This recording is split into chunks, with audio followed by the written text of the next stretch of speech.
Jour 6 de notre super vlog. Celle-là, tu l'as aimé.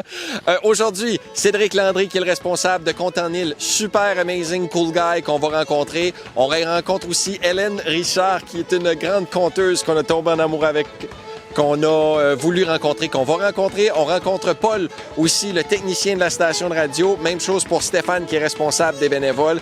Et moi, je suis content parce que notre aventure commence ici, à Fatima, un endroit exceptionnel sur les îles de la Madeleine.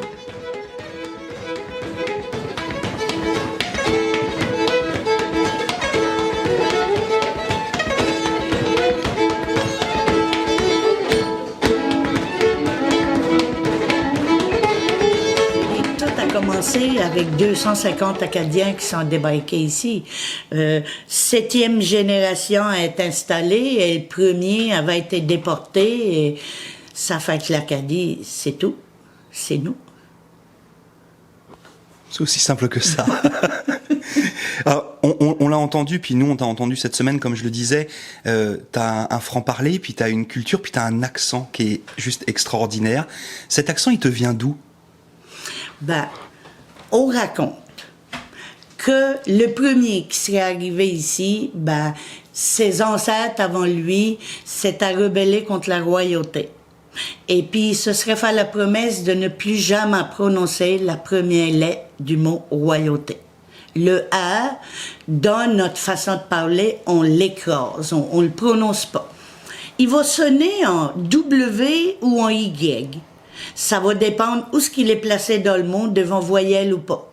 Mais ça, c'est tout quelque chose qu'on n'a pas à réfléchir, là. C'est instantané, c'est comme ça.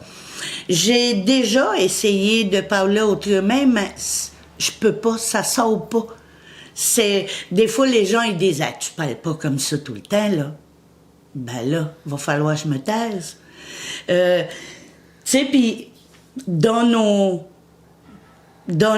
mots, quand un mot termine par OI, on enlève le I.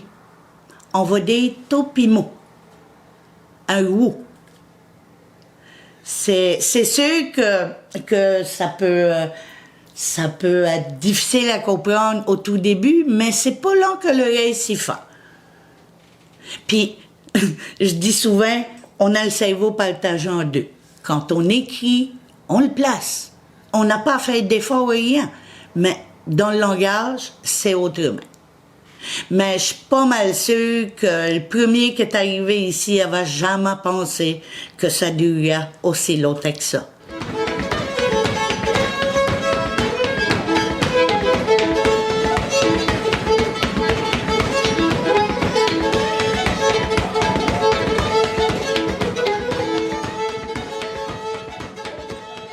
Ça remonte plus loin que 20 ans, parce qu'on est vraiment ici, on est premièrement des Acadiens, on est un peuple qui aime raconter des histoires. Je pense que ça vient vraiment du côté du fait qu'on est isolé, parce que avant le traversier, il pouvait voyager l'été, mais pas l'hiver, à cause des glaces. Fait que l'hiver, c'était pas rare qu'on se ramassait dans les maisons. Pour passer le temps, on allumait le poêle à bois, sortait la guitare, le violon, puis on racontait des histoires. Fait que ça vient vraiment de loin, ça vient vraiment de nos ancêtres qui ont mis cette façon de faire ici aux îles. Puis là, après ça, on a dit, ça prend un festival pour montrer aux gens, pour montrer aux touristes, montrer aux gens des îles aussi, pour dire, OK, qu'on est vraiment vivant, que notre parole est vivante. Puis en même temps, en faisant le festival, on a dit, on va inviter d'autres conteurs de l'extérieur. Ça fait que c'est vraiment une volonté de faire un mélange entre des conteurs acadiens, des conteurs madelinots d'ici, et des conteurs de l'extérieur, parce qu'on sait très bien que c'est une belle façon d'apprendre, de voir comment est-ce que les gens de la France ou de n'importe où, il y a une façon de compter qui est un peu différente de la nôtre, mais on apprend les uns les autres.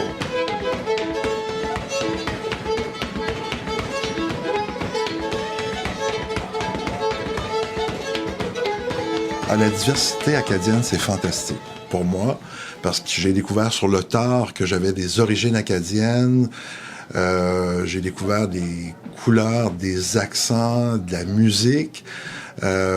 Et ce qui est plaisant, c'est de faire partie de cet ensemble-là, qui est et qui est pas... je sais qu'il y a, il y a certains Acadiens qui ont certaines revendications de reconnaissance, etc., mais c'est pas quelque chose de revanchard. Moi, je le vois pas comme ça, je le sens pas comme ça. Je le sens plus, beaucoup plus au niveau... de partage, de quelque chose de festif. Alors, quand je pense à l'Acadie, pour moi, c'est vraiment quelque chose de festif, c'est retrouver sa famille.